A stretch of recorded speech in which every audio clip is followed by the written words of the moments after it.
Should I just film all of my videos like this? Is this a good look?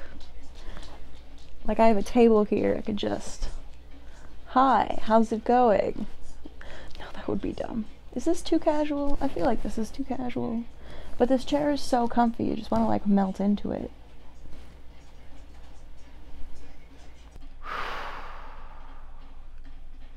Hi, my name is Taylor, and I'm the Tempest Witch. And today's video is going to be a little different than my other videos I've made so far, because I think it's time I talk about mental health and why I fell off the bandwagon last week and how I get back on the bandwagon when things get a little rough. Because from time to time things do. And I kind of want to explain why, so in case I have weeks in the future where I don't upload, you guys don't worry. So that's the point of this video. So I guess let's start with the basics.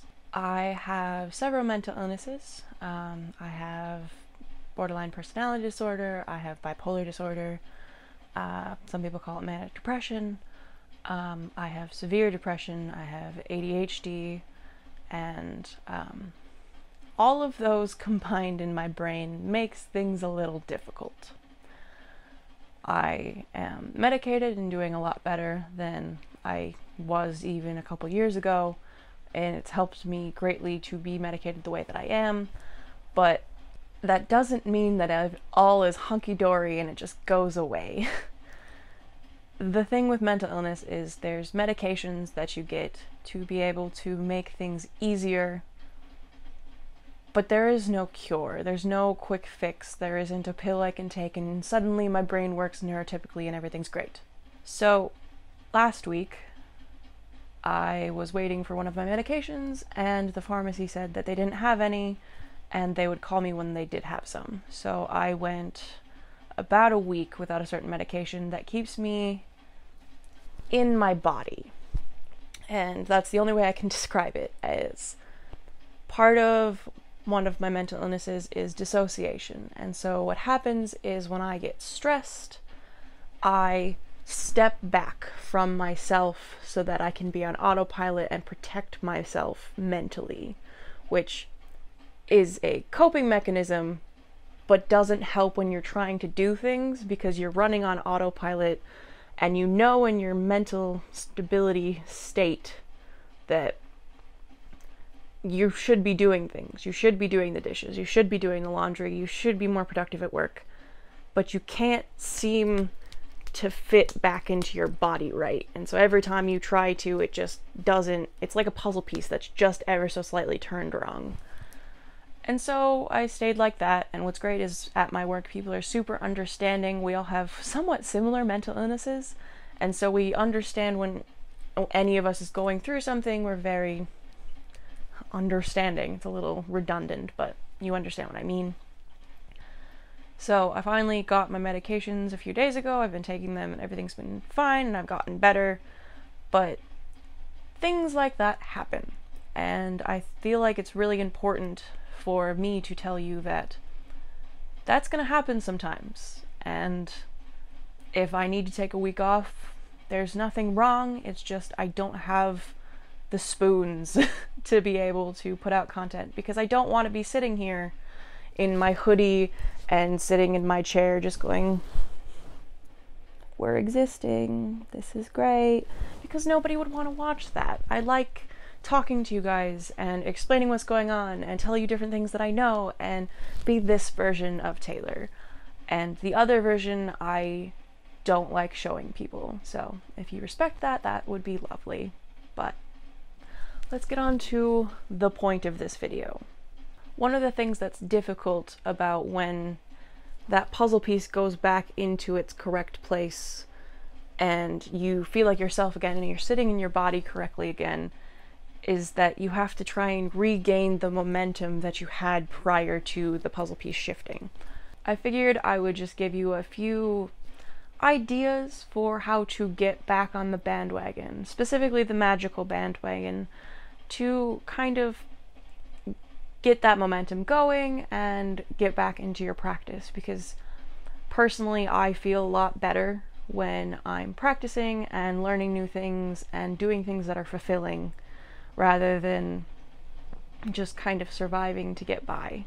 So I figured I would make a video explaining some of the things that I do to get back into the groove of my magical practice so that I can feel better and maybe it'll help you also feel better. So here's just a few ideas. A couple weeks ago I made the video about setting up my spring altar, and one of the ideas that I thought about was setting up a very simple altar, something that's functional and not very aesthetic, because when you have mental illness, it's sometimes hard to bring out all of your decor and all of your tools, set everything up very nicely enough to take pictures for Instagram. Sometimes it's just easier to do things practically. Not everything has to be done for aesthetics, not everything has to be done superficially so that you can post it anywhere. A lot of your practice should be done specifically and solely for yourself. So if you want to just get a tray from like Goodwill and you just put a cauldron on it, or a chalice, or your athame, or a candle, something simple that will make you want to do something. You don't even have to dress the candle, just light it and sit there and meditate with it for a while. Just something simple that doesn't put a lot of pressure on yourself, because coming back out of dissociation or out of a bad mental spell, you're going to be tired and you're going to have a lot of weight hanging off of your body. So making things as easy as possible is only going to help you. Another thing you can kind of do to get back into the groove of things would be to do some form of divination. I pull runes, they're in here. I made them out of elk antler and then wood burned the runes into them, and I do that pretty regularly. That's my form of divination. But if you like to read tarot or any other form of like bone casting, those are the type of things that kind of help you center yourself, figure out what do you need to know, what is holding you back, what will help you move forward. So it's a good idea. Another idea would be to charge and cleanse any of your crystals. If crystals aren't really your thing, just putting them out in the sun adds a little bit of mystical ambiance to your space. I have a piece of selenite that I leave in a windowsill. I've got a labradorite that I keep up in that window, and it just, when the sun hits them, it makes little shadows and rainbows all over your room and just kind of adds to the setting around you. And anything to help kind of boost your mood, whether you believe that crystals have metaphysical properties or not, it just is a nice aesthetic thing to help make your soul feel a little more at peace. Now, y'all know that I am a big stan of nature walks, so one of the things that I have found is if I'm feeling real off, real just ugly from the inside, going on a nature walk tends to help. It's more difficult in the winter months, but spring seems to be on the horizon. I'm knocking on wood because I don't actually believe it, but it looks like it for right now. As you can see, the sun's coming through in all her glory, melting a lot of the snow actually, but just doing things outside, whether that's just taking your dog for a walk, going down your block, around your block, down your road, touching a tree, hugging a tree, just something to remember that it's not just you and your own problems in this world. You're part of something bigger, and things may seem rough, but they're not all-encompassing. And that's something that's really hard to remember sometimes when you're having a depressive episode, but it helps you kind of ground yourself and remember what's important. Another thing that I find that helps is looking up what the moon is doing and what the planets are doing around you. I am an empath, and so I'm very affected by Mercury retrogrades, and that's what this last week was. So in a mix of not having some of my medications and Mercury retrograde, I was very unwell. So taking the time to see what phase of the moon is going to be that night and what things you can kind of do with those moon phases, knowing what's going on with the moon kind of helps you know also what's going on with yourself, especially if you identify as female. Our cycles are connected to the moon phases. That's why feminine energies are very lunar and masculine energies are very solar. And just kind of understanding why you might feel the way you do. I also recommend tracking your menstrual cycles because a lot of times they correspond with the moon phases to a certain degree, and you can kind of track why you might feel really, really crappy sometimes. And if it's the same time every part of the month, it's not always, oh, you're PMSing. Sometimes it's the second week of your cycle is always going to be rough. Just knowing yourself and your body and how everything functions just helps you kind of understand that things will pass and you just have to get through the rough times. On this channel, we stan tea. So I always recommend making herbal tea. I have a very large apothecary, so I make a lot of tea myself. I also have a subscription box to Sips By, which I highly recommend. This is not sponsored at all, but I love them so much, so I'm going to plug them here. So Sips By, you fill out a long questionnaire about the different kinds of teas you like, whether you like flavored or unflavored, caffeinated or not caffeinated, and then they give you 4 types of tea every month that you can try, and then they give you discounts. If you really like the tea, you can order more of it. So I have a really large tea cabinet that I just organized because I was feeling better, and just kind of make a tea that corresponds to what you need. That's one of the things that I've been doing recently in my craft, is handcrafting teas for what my body needs and what my soul needs, instead of just taking out a package, making my tea like normal and going, okay, this is good. That works, and especially when you're in the rut of your depressive episodes, it's hard to make tea. It's hard to muster up the energy to drink water.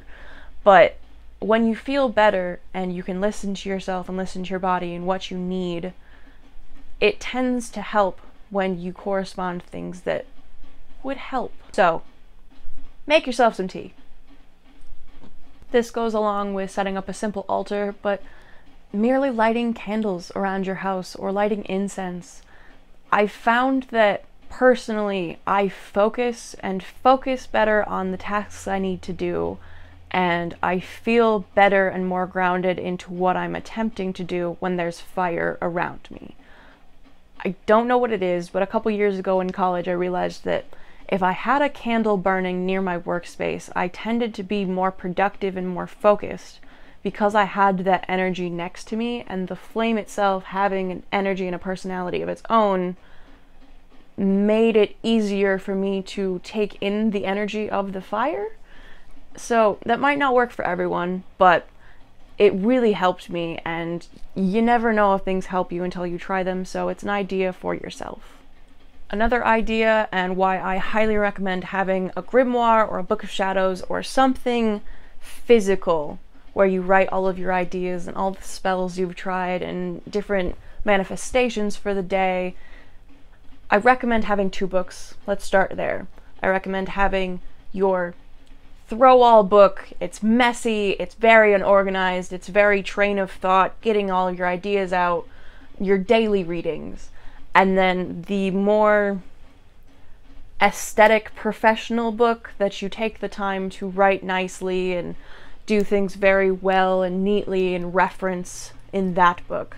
So what I would recommend doing is having those, because then when you get in a depressive rut and you're coming out of it and you're very lost and kind of just disillusioned and not really sure where you want to start or how to get back in the game on the bandwagon, you look back at the old things you've written and you look back to the good days. And especially I tend to write more when I'm manic because I have all this energy and I feel like I can fight God, and I just feel very in tune with myself and the energies around me, and I want to save the world.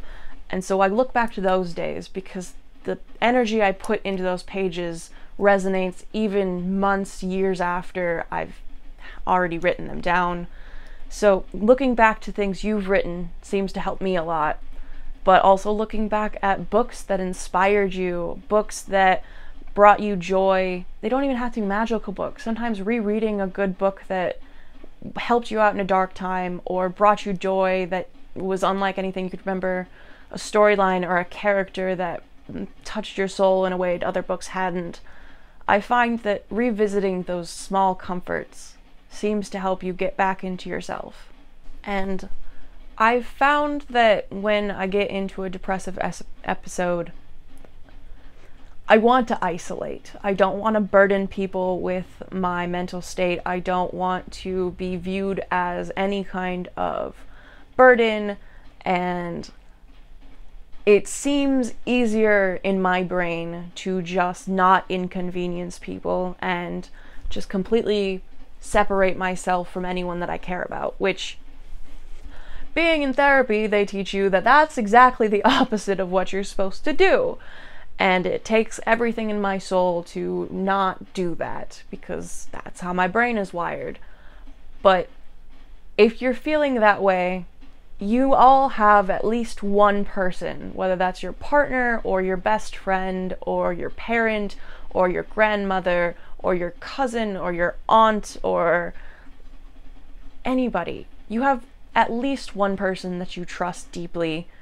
And hopefully you have at least one person that you trust that you can talk about magic with, or spirituality, or just someone who's open-minded enough to have a conversation about these things. And just tell them what's going on, tell them how you're swaying from your path and how you want to get back onto it. Sometimes just talking things out makes you feel better. I'm obviously a person who talks a lot. I have a YouTube channel. Funny that. But my friends have a tendency to call me when they're feeling that they're swaying from their path or that things aren't going well mentally for them. They reach out and they go, "Hey, Taylor, I need somebody to talk to." And then by the end of our conversation, they go, "I feel better." And they exhale and they leave our conversation usually feeling better than how they came in, which is a sense of pride for me, because I like being people's comfort. I like people knowing that they have a safe space with me and that they trust me enough to come to me with their problems. I really appreciate that as a friend. So having people like that in your life that you can go to are the most invaluable and important people that you have. So don't push them away. Keep them close and let them know what's going on, because they're important. And you know they're important, so keep them around. I know this video is a little bit rambly, but I want to be a little bit transparent. I get that from one of my best friends. They're very big on their YouTube channel about being transparent, and I'm trying my best to kind of embody that, because most of my life I've felt very ashamed of my mental illnesses and my mental state and how they affect other people. And I'm learning that it doesn't affect people nearly as much as I thought it did, and that reaching out makes things easier, and the people who understand are the ones that should stick around. So take all of these things and figure out what works for you. Maybe candles mean nothing to you and they don't help you at all. Fine, don't use candles. Maybe you don't like reading books, but you really like listening to audiobooks. Then do that. These ideas are not rules. These ideas are merely things that have helped me currently and in the past come out of dark times and help me feel like myself again. And I want to share those things because I wish there would have been a list like this when I was going through the darkest parts of my life. And part of my craft, as I've mentioned in the past, is learning things and sharing stories. And I feel like sharing stories isn't just sharing the mythology of your pantheon or sharing your family stories, funny things that you would send to family home videos. Stories also include tips and rhyme and reason for doing things and passing down wisdom. And I want to have that be an aspect of my channel as well. So take this as some wisdom. And wisdom can always be adapted. So adapt it as you need to. Alright, I feel like that's enough for today. I hope you liked this video. I hope it helps you. I hope that at least one of these things resonated with you and you can use them in the future whenever you don't even have to be mentally ill. When you're just having a bad day and you need something to pull yourself out of it, or if you're swaying from your path and you need a little pick-me-up, use one of these things to just kind of remember who you are and why you do the things you do, because that's important. Remember who you are. Until next time, Skull, my friends.